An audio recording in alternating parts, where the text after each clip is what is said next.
Well, in his next letter to Partisan Review, I'm now nearing the end, the election of 1945, in his next letter to Partisan Review, the first post-election one, written around the 15th of August 1945, Orwell is not far from explaining that the British population voted Labour for the wrong reasons. On the whole, people did vote Labour because of the belief that the left government means family allowances, higher old age pensions, houses with bathrooms, rather than from any internationalist consideration. And he argues that they voted Labour without realising what they were doing. At least, and we're going back to something which we heard this morning, at least if Labour was really intent on building a socialist Britain. The British people have never been warned, that is by the left, that the introduction of socialism may mean a serious drop in the standard of living. Nearly all left-wingers, from Labourites to Trotskyites, would regard it as political suicide to say any such thing. This, of course, is because the Labour leadership has always obfuscated the real issue already described in Not Counting Niggers in 1939.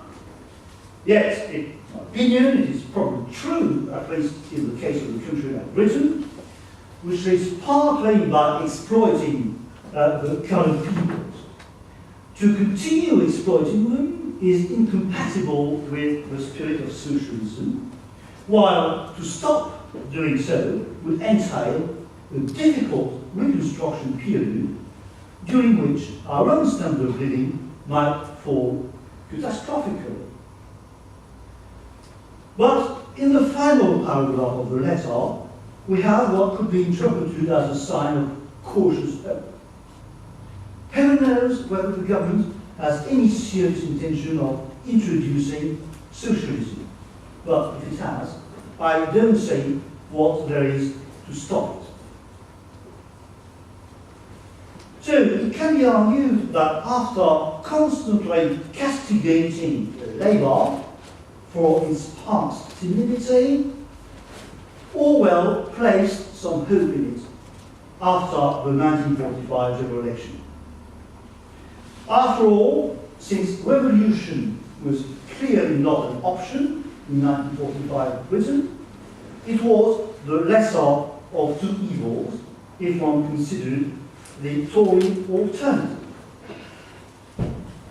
Now, of course, the danger of this position is that Orwell could be seen as abandoning his original socialism. But one can also argue, of course, that he was clearly pinning his hopes, if not on the introduction of real socialism, internationalist socialism, at least on a version which was English, a version of democratic socialism, but the Labour government.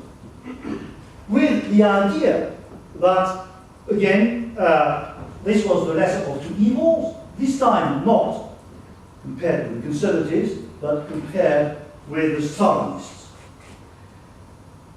Democracy was safe in their hands, which was not the case of all those who claimed to work for the introduction of socialism in Britain. Again, the quotation is too long. He spoke of Mr. Attlee as the man who, in fact, guaranteed, perhaps not common decency, but at least the preservation of British liberties.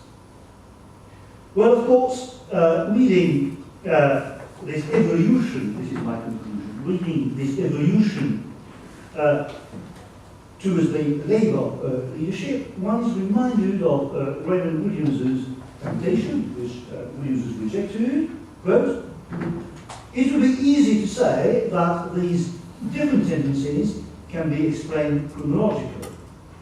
The 30s Orwell is the socialist, the fourth is Orwell, the reactionary, the radical, somewhere in between.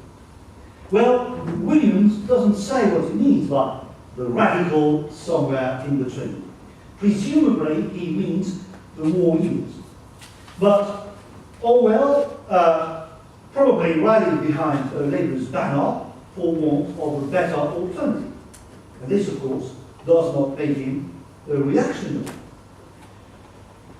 In fact, and I will stop here, in fact, Orwell never described, as far as I know, never described the Labour leaders as reactionaries before or during the war. Simply, as we saw, he had his doubts about their real commitment to socialism. And his inner thoughts probably led him to see them as one form of the phony left, which is an altogether different thing. Thank you.